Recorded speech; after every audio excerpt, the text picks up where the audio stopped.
জনগণের প্রত্যাশা আমরা অবশ্যই পূরণ করব।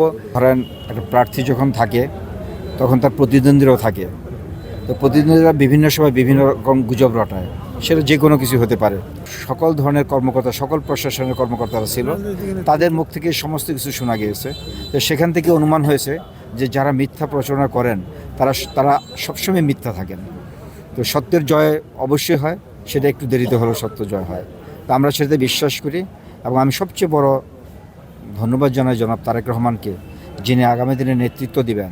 তিনি মাঠ থেকে সেইভাবেই বাছাই করে নিয়েছেন যে আসলে কে কোন জায়গার জন্য যোগ্য প্রার্থী, সেইভাবে সে চয়েস করেছেন। তারেক রহমানের যে চয়েস করেছেন সেটা আজকে জয় হয়েছে। আগামী দিনে আমরা প্রত্যেকটা প্রতিদ্বন্দ্বীতে যারা আছেন প্রত্যেক যে একজন শক্ত প্রতিদ্বন্দ্বী আমরা মনে করি যার যার ক্ষেত্রে। তো আমরা ইনশাল্লাহ তারেক রহমানের নেতৃত্বে আমরা যেভাবে এগিয়ে যাচ্ছি, আমাদের এখানকার মাঠের যারা নেতাকর্মীরা আছেন তারা যেভাবে এখানকার সমর্থন দিয়ে যাচ্ছেন, এবং অনেকেই বলেন যে আমাদের বিএনপির মধ্যে অনেক ভেদাভেদ। আপনারা দেখেছেন এখানে সকল পক্ষ কিন্তু আমরা এক হয়ে কিন্তু কাজ করেছি। আসলে অন্য কোথাও কী আছে আমি জানি না, 64 ডিস্ট্রিক্টের মধ্যে কিন্তু এই শহীদপুর ডিস্ট্রিক্টে আমাদের মধ্যে কোনো ভেদাভেদ নেই। এটা যে যাই বলুক, এটা সবচেয়ে বড় প্রমাণ আমাদের এখানে হয়েছে। মাঠে আমরা সবাই এক হয়ে আমরা কাজ করতেছি, এবং এটা তারেক রহমানের সবচেয়ে বড় গুণ আমি মনে করি। সে আমাদেরকে এইভাবে এক করতে পেরেছেন, এবং আমি বিশ্বাস করি অন্য জায়গাতে ঠিক একইভাবে আছেন।